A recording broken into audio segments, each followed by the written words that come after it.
Hey, hello everyone. Today we're going to be looking at the Nvidia Shield. It's a great Android gaming device made by Nvidia, and it's powered by an Nvidia Tegra 4 ARM,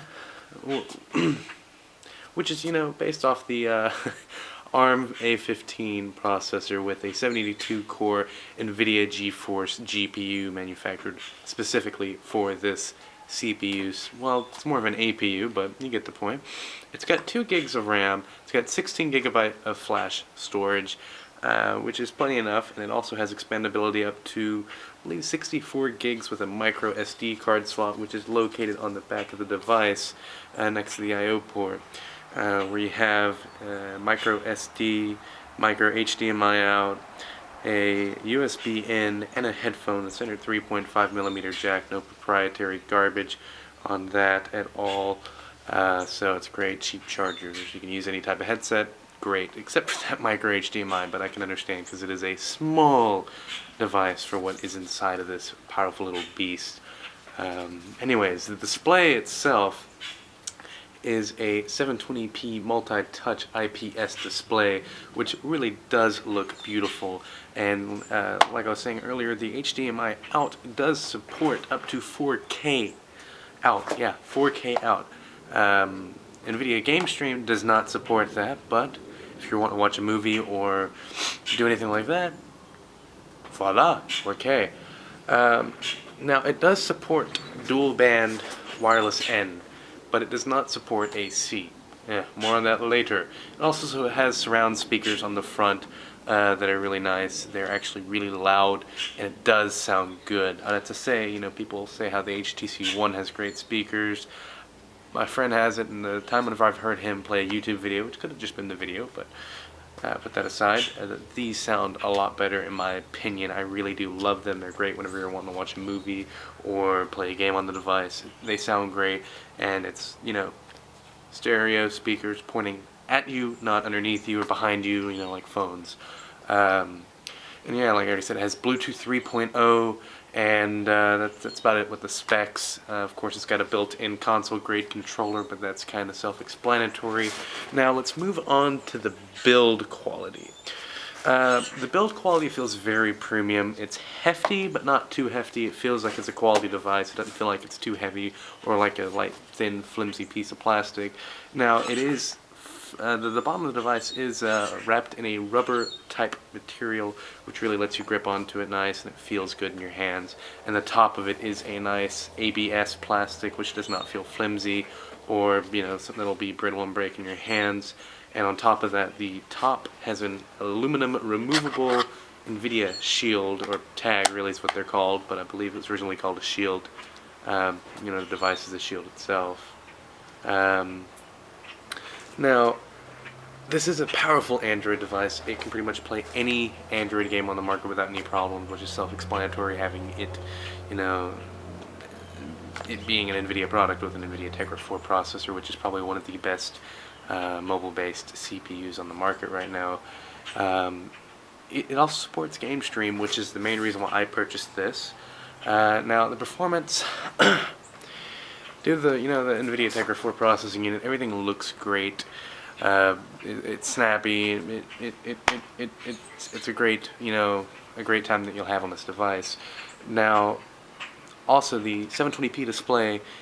It is behind compared to most things, like even the Nexus 4 and, not Nexus 4, yeah, Nexus 4, no, the Nexus 5 and the HTC One, and a lot of Android smartphones nowadays have a 1080p and soon to be even, 2.5K res, like the Galaxy S6, that's a rumor. I bet Galaxy S5.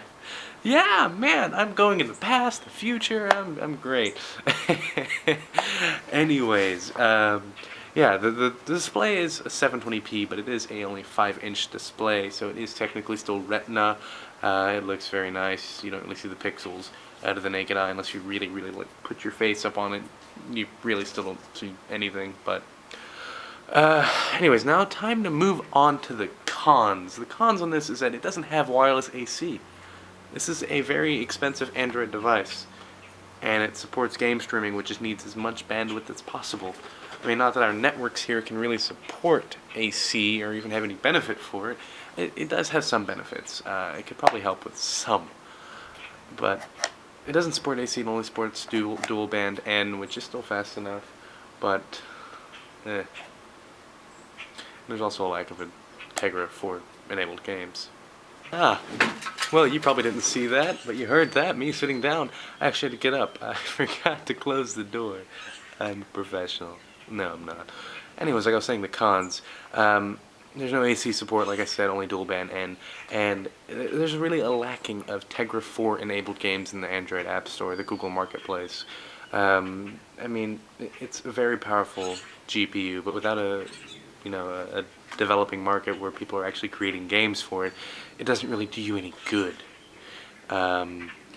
Anyways, now on to the pros, the good things about the Nvidia Shield and why you should buy it and why I bought it.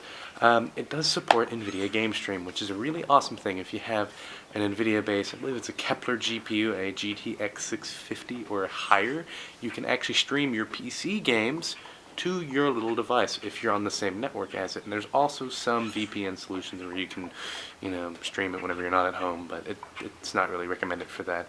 And on top of that, it's also, if you get this, right now you can enter the beta of Nvidia Grid, which is a pretty cool feature where you can actually stream games from Nvidia servers in California, even though you're not supposed to do it unless you live there. It still works fine. I'm in Texas, and it works brilliant. There's like barely any lag or latency issues. It's great as long as you have a good, speedy connection at your house or your home network or wherever you use it at. Yeah, you can use it at your office too, if they support it. Another pro would be the Nvidia Shield's controller.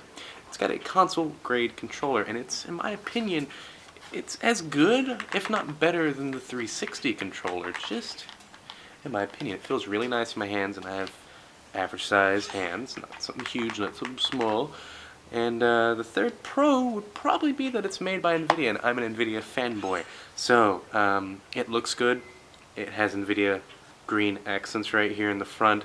It's got the Nvidia logo right there on the bottom. It's got the Shield logo on top. It looks nice, and it's Nvidia.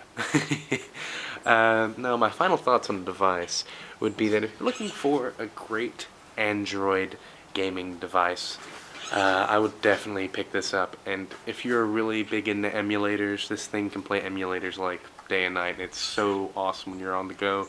Bust this out. You got your full your full console grade controller. You can play your old SNES, NES, N64, Dreamcast even. That is, if you already own the game, you're not supposed to download them unless you own it, guys. Serious. It's a big thing if you steal or download things without owning it. Anyways, another really good thing that you could use this for would be if you're wanting to play Android games on the big screen, you can actually, plug it up through HDMI and then play it like that. You can also use a type of streaming service. There are some things that you can actually, there's a little box you can connect to the back of your television and stream your Nvidia Shield's information onto the big screen and play that way. I haven't tried that myself. I have tried through HDMI and it works great.